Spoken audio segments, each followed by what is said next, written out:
Hey legends! Welcome to Thrones and Seal, where we dissect wars and schemes sharper than Valyrian steel. Tonight we zoom in on two betrayals that shook their worlds: Westeros's Red Wedding and Three Kingdoms' Jing province betrayal. We're pitting George R.R. Martin's Westeros against China's Three Kingdoms, the ultimate East versus West power play collision. Different worlds, same deadly game. But before we dive in, ever wondered what China's imperial seal really is? And why it's basically China's own Iron Throne? Epic truth. Carved from mythic Herrscher jade, it screamed, "Rule by heaven's will." Like a cursed crown, it passed from dynasty to dynasty, leaving bloodshed in its wake. Forget dragons and white walkers for now. Both tales run on the same savage engine. West, Game of Thrones. House Lannister's gold, House Stark's honor, House Baratheon's fury, House Targaryen's fire, all clawing for a throne that stabs the defeated. And remember this: empires long united must divide, long divided must unite. East, Three Kingdoms, heroes rose from Han Dynasty's ashes. Wei, Shu, Wu, the three warlord titans. Martin borrowed from England's Wars of the Roses. Luo Guanzhong wove China's 184 to 280 CE chaos, a chapter still echoing across East Asia. You've probably even played the battles. Total War Three Kingdoms, launched in 2019 with 160 million players on day one, while Koei's romance series has been chewing up homework time since 1985. Yet for many Western viewers, Three Kingdoms is still uncharted territory. This series fixes that, using the chaos of Westeros to decode China's own age of warlords. In a storm of swords, Robb Stark raised a toast, never realizing it was filled with the blood of House Stark. And 1800 years earlier, on the banks of the Yangtze River, Guan Yu slashed apart a marriage scroll from Sun Quan, leaving behind a tear in history that no one could mend. So, who was Guan Yu? Red-faced, long-bearded, riding the mighty red hare, wielding the green dragon crescent blade. He was China's deified war god, sworn to protect his brother Liu Bei's kingdom, Shu Han. To many Chinese, Guan Yu is the ultimate symbol of loyalty. He's venerated as the sacred god of war, and even as a guardian deity of commerce for his integrity. In history, he was Liu Bei's deadliest general, his sworn brother, and a loyalist to the fading Han dynasty. So how did Guan Yu become the mythic hero of Three Kingdoms? It began at the Peach Garden Oath. Sworn brothers with Liu Bei and Zhang Fei, they pledged, "Together we save the desperate, defend the weak, serve the nation above, protect the people below." This oath bound Guan Yu to Liu Bei for life. The legend ignited at Huaxiong Pass. When 18 warlords fought Dong Zhuo, the unknown Guan Yu volunteered. He slew Huaxiong, the champion of Dong Dong. Before that, Huaxiong had slain 3 allied generals. As Cao Cao poured freshly heated wine to honor him, Guan Yu vowed, "Keep it warm, I return before it chills." He flung Huaxiong his head at their feet, the wine still steaming, catapulting him to fame. The 3 pledges at Tushan. Trapped under Cao Cao is relentless siege at Tushan. Guan Yu chose conditional surrender to shield Liu Bei's wives. Guan Yu struck a deal with Cao Cao. "I surrender to the Han, not to you. Guarantee my sisters-in-law's safety. I leave once I find Liu Bei," a masterstroke of loyalty and wisdom. Slaying Yan Liang and Wen Chou, repaying Cao Cao is kindness. Guan Yu charged alone into Yuan Shao's army, decapitating top generals Yan Liang and Wen Chou, saving Chao from certain defeat at Beima. The solo ride of honor. Learning Liu Bei's whereabouts, Guan Yu hanged his Marquis seal in Chao's hall, sealed away all gold gifts. Fled Xuchang with Liu Bei's wives. He cut through 5 checkpoints, slew 6 generals, and reunited with his brothers, the ultimate testament to loyalty. Mercy at Huarong Trail. After the Battle of Red Cliffs, Chu Geliang ordered Guan Yu to ambush Cao Cao's retreat. Remembering Chao's past kindness, Guan Yu defied orders, risking execution, to spare Cao and his men. Drowning 7 armies. During the Northern Campaign, Guan Yu weaponized a Yangtze flood to drown Cao Cao's 7 relief armies, capture General Eugene, slay General Pang De. So terrifying was his might. Cao Cao nearly moved the capital, marking Guan Yu his legendary peak, shaking the realm. Scraping the bone. At Fancheng, an arrow pierced Guan Yu's arm, venom seeping to the bone. As Surgeon Huo Tuo scraped the poison, Guan Yu drank wine, feasted and played chess, laughing through the agony. He was admired, feared, and undefeated in battle. But his pride? That would be his downfall. Rob guarded the north. Guan Yu defended Jing province. Both died under the banner of false allies.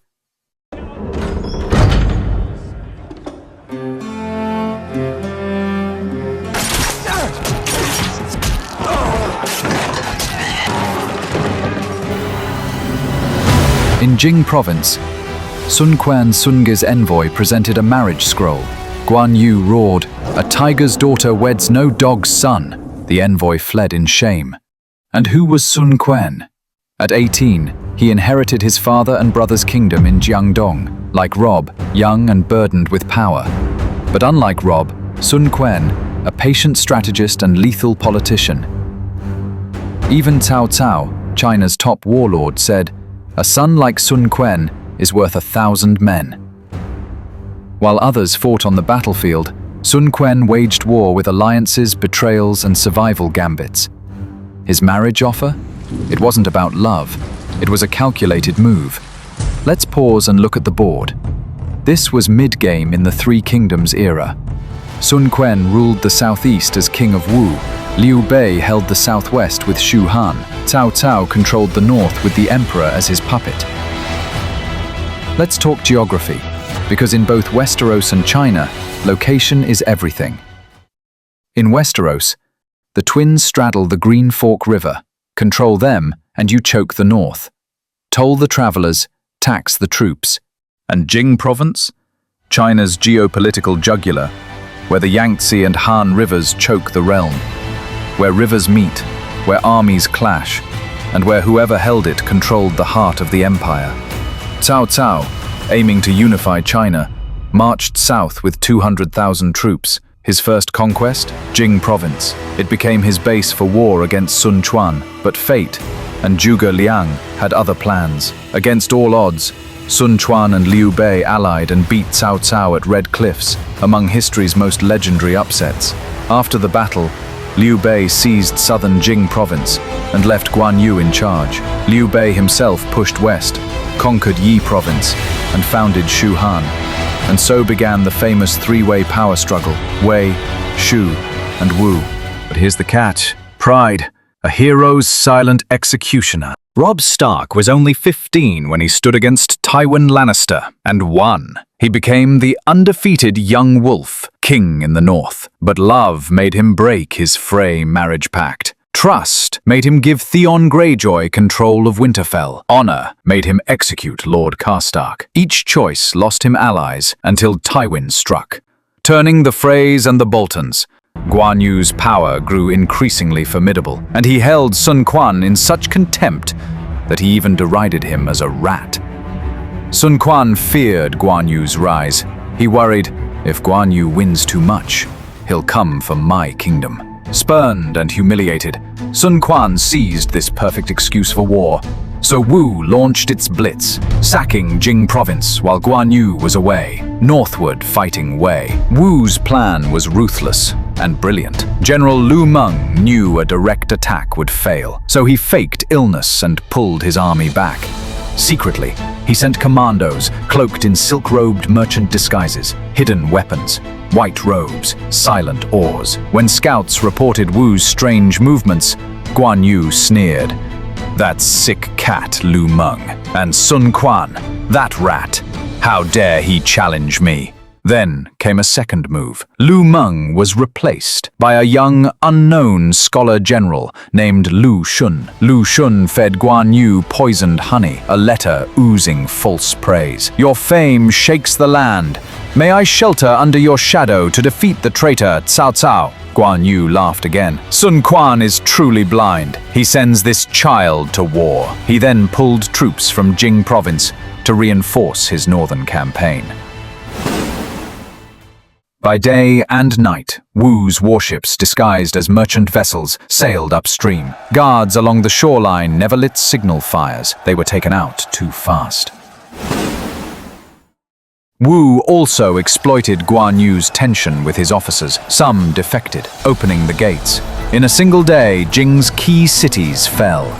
Hearing of the loss, Guan Yu rushed back, abandoning the siege of Fancheng, but he was trapped, pursued by Wei's Xu Huang, blocked by Lu Meng. Lu Meng treated Guan Yu's soldiers' families with kindness. Morale broke. No one wanted to fight. Guan Yu retreated to Maicheng with only 300 men. No reinforcements came. He refused to surrender. He and his son were captured and executed. The hero fell aged 58. In the Riverlands, Grey Wind's head was sewn onto Robb Stark's corpse. Guest rights drowned in blood. After the Red Wedding, House Stark fell from power. The family shattered, the North upended. In 3 kingdoms, the loss of Jing wasn't just territory, it broke Shu Han's front gate. Zhuge Liang's dream of unification shattered. Jing was the lifeline, supply route, fortress, gateway. Its fall smashed Shu's defense. Liu Bei's revenge failed at Yiling. Shu's elite army was gone. Zhuge Liang's later campaigns against Wei could only start from Hanzhong, across mountains with fragile supplies. Shu lost the initiative in strategic advantages. Sun Quan got Jing at a low cost, securing his Yangtze River defense. Wei caught its breath and grew stronger. Robb died, but Martin showed mercy. The surviving Starks regrouped and rose again.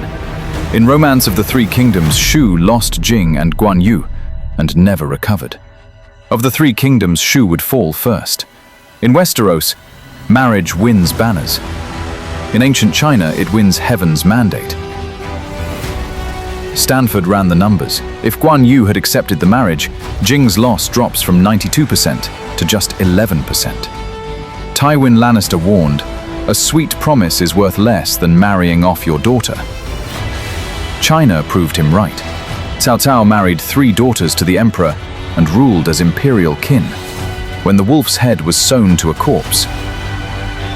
When Guan Yu's severed head was gifted to Cao Cao, history shed no tears, only a cynical smirk. Heroes die, systems endure, reject political marriage, and you end up a lamb on power's altar. But when Sun Quan used power to corrupt loyalty, betray allies, and abandon his northern ambitions, he reduced Wu to a regional regime in Jiangdong. In his old age, he grew paranoid and erratic, laying the seeds for Wu's eventual collapse. Tywin Lannister? Killed on the toilet by his own son's crossbow. History sneered again. Schemes may buy survival, but empires built without honor crumble.